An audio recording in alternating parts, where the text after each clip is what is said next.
கண்ணுக்கு புலப்படாதவை பற்றிய ஐயமற்ற நிலை.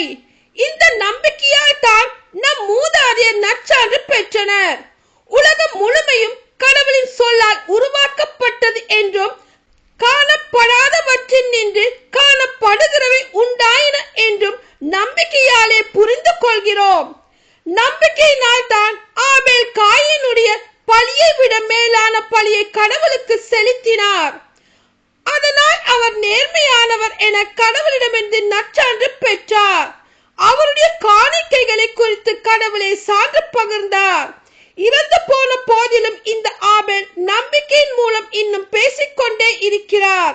நம்பிக்கையாலேயே ஏனோக்கு சாகாதபடிக்கு கடவுளால் எடுத்துக் கொள்ளப்பட்டார்.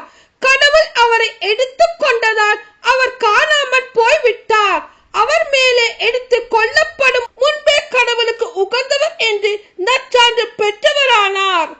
நம்பிக்கையினால் அன்றி எவரும் கடவுளுக்கு உகந்தவராய் இருக்க இயலாது. ஏனெனில் கடவுளை அணுகி செல்வோர் அவர் இருக்கிறார் என்பதை, அவரை தேடி செல்வோருக்கு தக்க கைமாறு அளிக்கிறார் என்பதையும் நம்ப வேண்டும். நோவா கண்ணுக்கு புலப்படாதவை குறித்து கடவுளால் எச்சரிக்கப்பட்ட போது தம் குடும்பத்தை காப்பாற்ற கவனத்தோடு ஒரு பேழை அமைத்தது நம்பிக்கையினால் தான். அதன் வழியாய் அவர் உலகை கண்டித்து இறைவனுக்கு ஏற்புடையவர் என்னும் உரிமை பேறு பெற்றதும் நம்பிக்கையினால் தான்.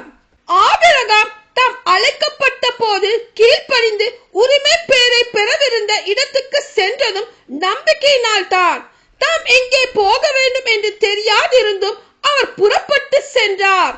வாக்களிக்கப்பட்ட நாட்டில் அவர் குடியேறி ஓர் அந்நியரை போல் வாழ்ந்ததும் நம்பிக்கையினாலேயே. அதே வாக்குறுதிக்கு உடன் உரிமையாளரான ஈசாக்குடனும் யாக்கோபுடனும் அவர் கூடாரங்களில் குடியிருந்தார். ஏனெனில் அவர் அசையாத அடித்தளம் உள்ள ஒரு நகரை எதிர்நோக்கி இருந்தார். அதை திட்டமிட்டவரும் கட்டியவரும் கடவுளே. ஆபிரகாம் வயது முதிர்ந்தவராயும் சாரா கருவுற இயலாதவராயும் இருந்த போதிலும் அவர் ஒரு தந்தையாவதற்கான ஆற்றல் பெற்றதும் நம்பிக்கையினால் தான். ஏனெனில் வாக்களித்தவர் நம்பிக்கைக்குரியவர் என அவர் கருதினார். இவ்வாறு உயிரற்றவர் போலிருந்த இந்த ஒருவரிடமிருந்து வானத்தில் உள்ள திரளான விண்மீன்களைப் போலவும் கடற்கரையில் உள்ள எண்ணிறந்த மணலைப் போலவும் கணக்கற்ற மக்கள் பிறந்தனர். இவர்கள் எல்லாம் நம்பிக்கை கொண்டவர்களாய் இருந்தார்கள். வாக்களிக்கப்பட்டவற்றை அவர்கள் பெறவில்லை எனினும் தொழில் அவற்றை கண்டு மகிழ்ந்தார்கள். இவ்வுலகில் தாங்கள் அந்நியர் என்பதையும் தற்காலிக குடிகள் என்பதையும் ஏற்றுக்கொண்டார்கள். இவ்வாறு ஏற்றுக்கொள்வோர் தம்முடைய தாய் நாட்டை தேடி செல்வோர் என்பது தெளிவு. தாங்கள் விட்டு வந்த நாட்டை அவர்கள் நினைத்துக் கொண்டிருக்கவில்லை. அப்படி நினைத்திருந்தால் திரும்பி செல்ல அவர்களுக்கு வாய்ப்பு கிடைத்திருக்கும். ஆனால் அவர்கள் சிறப்பான ஒரு நாட்டை, அதாவது விண்ணக நாட்டையே நாடுகிறார்கள். அதனால் தான் கடவுளும் தம்மை அவர்களுடைய கடவுள் என்று அழைத்துக் கொள்ள வெட்கப்படவில்லை. அவர்களுக்கு அவர் ஒரு நகரை ஆயத்தப்படுத்தி உள்ளார். ஆபிரகாம் சோதிக்கப்பட்ட போது ஈசாக்கை பலியிட துணிந்தது நம்பிக்கையினால் தான். ஈசாக்கின் மூலமே உன் வழிமரபு விளங்கும் என்று வாக்குறுதி அவர் பெற்றிருந்த போதிலும் அவர் தம் ஒரே மகனை பலியிட முன் வந்தார். ஏனெனில் இறந்தோரை கடவுள் உயிரோடு எழுப்ப வல்லவர் என்பதை அவர் உணர்ந்திருந்தார். எனவே அவர் தம் மகனை மீண்டும் பெற்றுக் கொண்டார். பின்பு நடக்கவிருந்தவற்றுக்கு இது ஓர் அறிகுறி. ஈசாக்கு பிற்காலத்தில் நிகழவிருந்தவற்றை குறிப்பிட்டு யாக்கோபுக்கும் ஏசாவுக்கும் ஆசி வழங்கியது நம்பிக்கையினால் தான். யாக்கோபு தாம் இறக்கும் முன் யோசேப்பின் மக்கள் ஒவ்வொருவருக்கும் ஆசி வழங்கியது தாம் ஊன்றுகோலின் மேல் சாய்ந்து கடவுளை தொழுததும் நம்பிக்கையினால் தான்.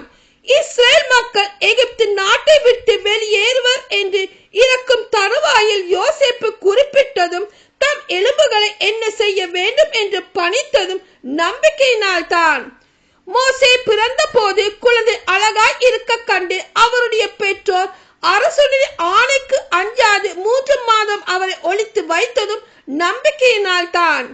மோசே பெரியவரான பின்பும் பார்வோனுடைய மகளின் மகன் என அழைக்கப்பட மறுத்ததும் நம்பிக்கையினாலே தான்.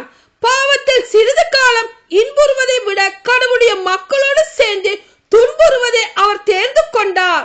ஏனெனில் தமக்கு கிடைக்கவிருந்த கைமாறு ஒன்றையே கண்முன் இருத்தி அவர் எகிப்தின் செல்வத்தை விட மெசியாவின் பொருட்டு இகழ்ச்சியுறுவதே மேலான செல்வம் என்று கருதினார்.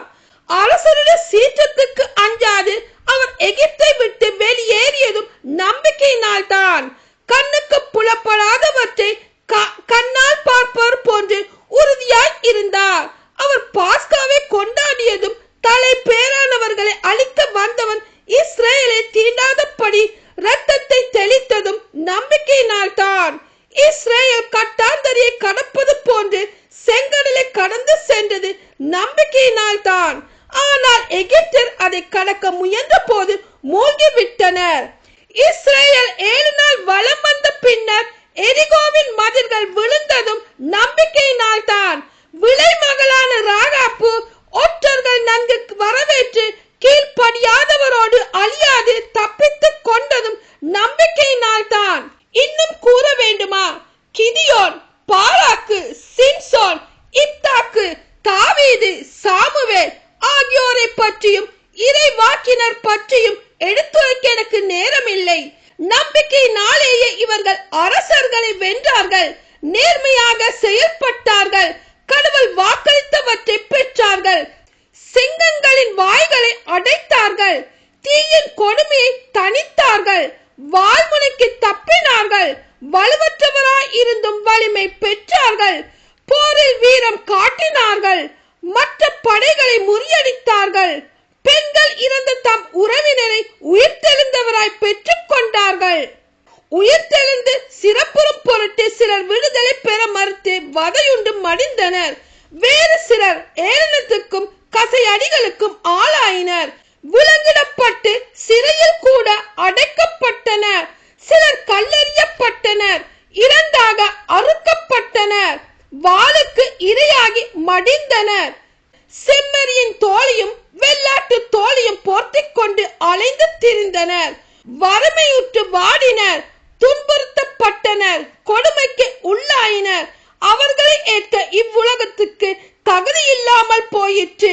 மலைகளிலும் குகைகளிலும் நில வெடிப்புகளிலும் பாலை வெளிகளிலும் அவர்கள் அலைந்து திரிந்தார்கள். இவர்கள் அனைவரும் தம் நம்பிக்கையினாலேயே நற்சான்று பெற்றார்கள். ஆயினும் கடவுள் வாக்களித்ததை அவர்கள் பெறவில்லை. ஏனெனில் நம்மோடு இணைந்து தான் அவர்கள் நிறைவு பெற முடியும் என்பதை கடவுள் கருத்தில் கொண்டு நமக்காக சிறந்த திட்டம் ஒன்றை வகுத்திருந்தார். ஆமென்.